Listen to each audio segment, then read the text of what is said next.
What is good with y'all? What is up? Back, another video, and we're gonna be reviewing Monday Night Raw last night. Now, it was kind of a better show than what I was expecting, but let's get right into this. Seth Rollins cut a promo to start off Monday Night Raw, and he was saying how he's gonna handle his problems diplomatically and that he's going to be going after world titles, which is what we already know. And also, he said no matter who is going after world titles right now, the end goal is the briefcase. Because he has all the cards in his favor right now, holding that Money in the Bank briefcase. And I honestly don't know how I feel about Rollins still being Mr. Money in the Bank. I think that it's just kind of, iffy from my perspective.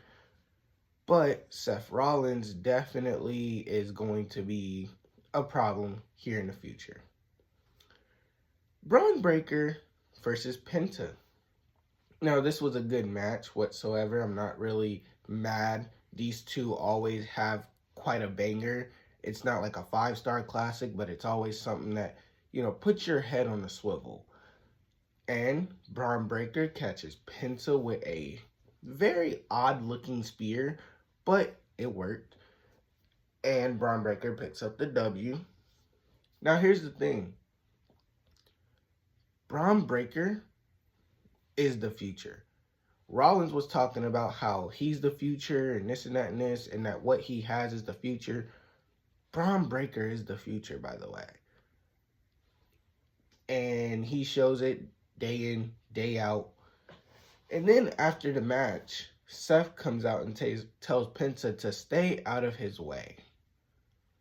Penta was out of your way before you and your goons decided to screw Penta out of Money in the Bank instead of just winning cleanly. So I think you made that his business, Seth. I'm just going to put that out there. I think you made that his business. And then we had Goldberg do a sit-down interview with Michael Cole, pretty much talking about how Gunther insulted him and his family in his hometown of Atlanta, and he wasn't going to let that slide. Honestly, respectable. This is a now respectable match. I do realize that back when they were in Atlanta last time at Bad Blood, I believe, Gunther did go after his family and go after Goldberg in his hometown in front of his family, and he wasn't going to let that slide.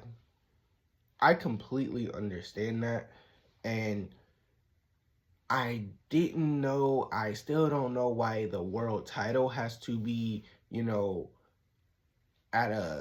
at a stake here. I don't know why this couldn't just be a, match. Why is that like a clause? Like what is the case for Goldberg going after a world title? Don't know. Don't really care.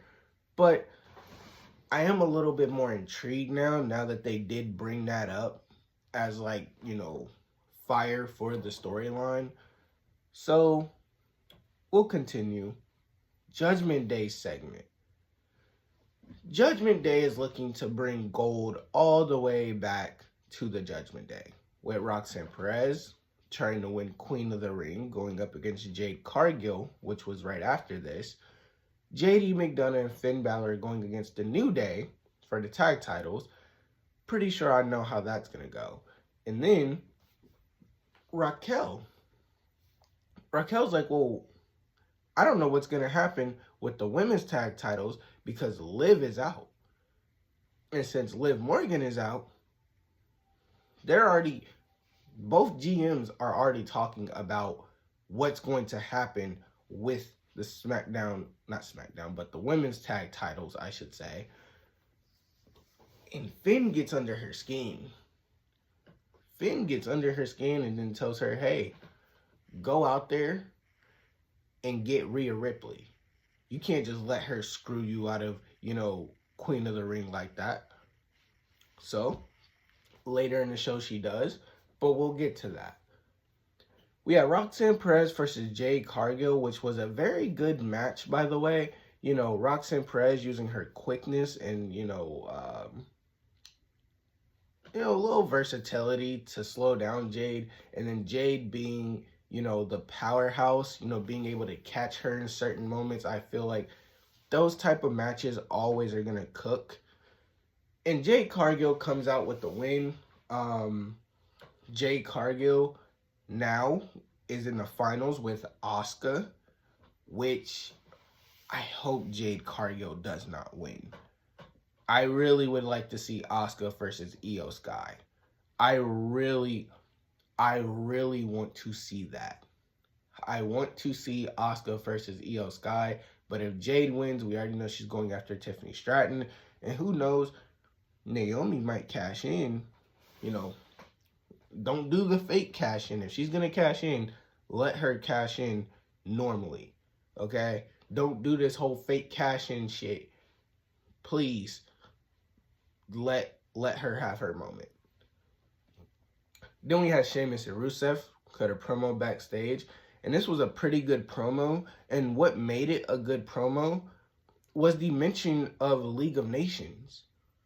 League of Nations, I didn't think they would go that route. I didn't think they would bring that up, but they did. And that's what made the promo, like, at first I was like, it's just a little promo, just to get a little heat. And then Sheamus said, you were the most egotistical person in the League of Nations. I was like, whoa, you kind of cooking here, Sheamus. League of Nations? And I'm surprised the crowd didn't, pop for that. But I definitely popped for it. It was definitely something I was not expecting.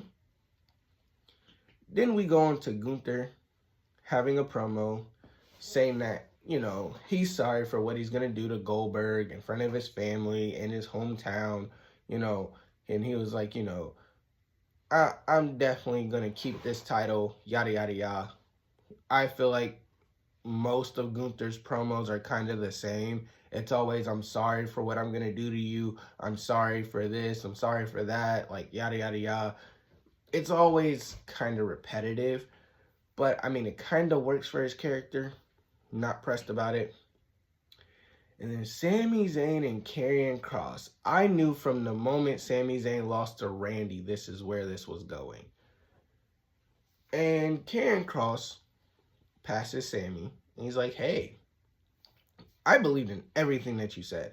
I believed every word you said about becoming world champion someday. And guess what? He then is getting under Sami's skin.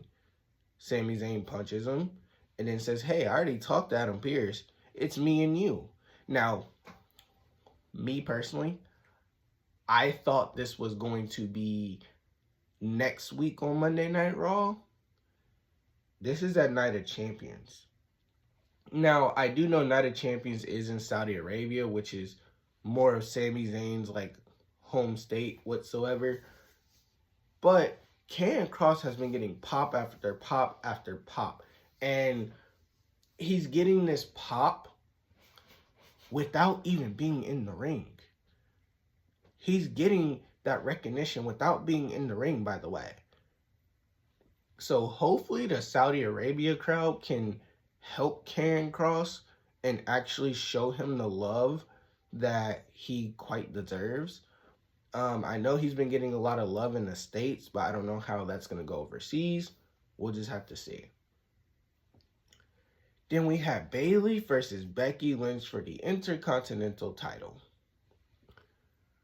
This was a pretty good match between two vets. Nothing really crazy happened during the match.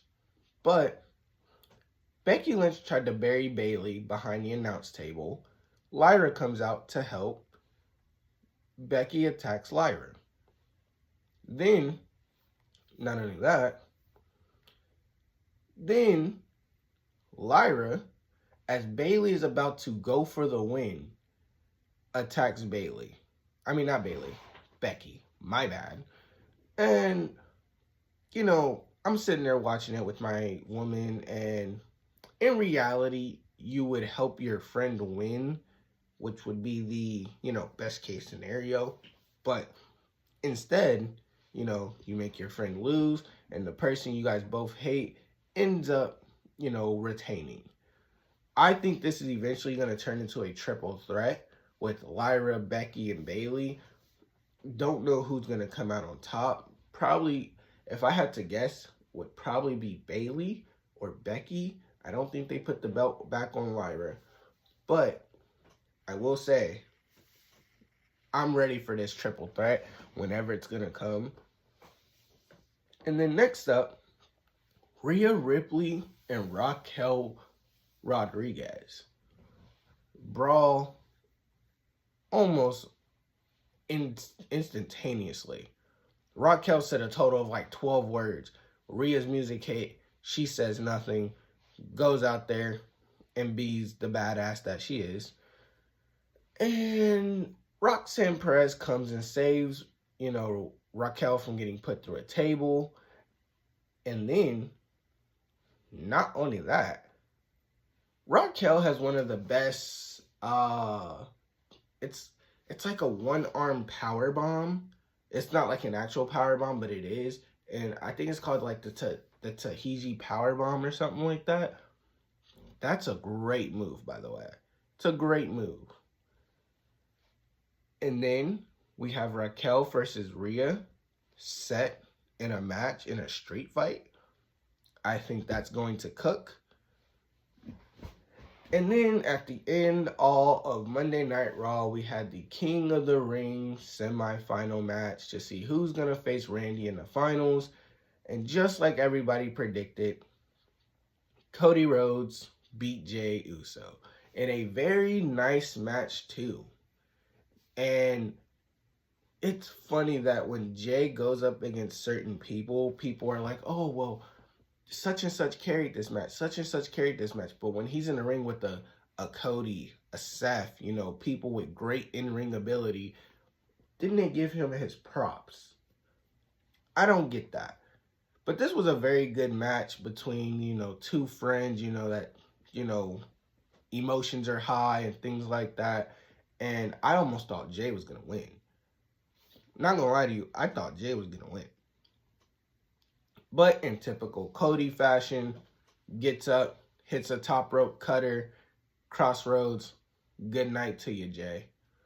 Now we have Cody versus Randy at, Night of Champions to see who will face a person on their respective brands for a title. Here's my only issue with the outcome of this match, right? We had in the women's bracket, one person from SmackDown, one person from Raw. Men's bracket, both guys are on SmackDown. Now, I'm not saying it's supposed to be the same every year, mix it up, but it would have been nice to see somebody from Raw go after, the men's King of the Ring in the finals instead of both guys being from the same respected brand. That's just me personally. But I'm not going to lie, Cody versus Orton might be, the story to tell there. But let me know what y'all think about Monday Night Raw. I will see y'all in the next one. I am out. Stay safe. And deuces.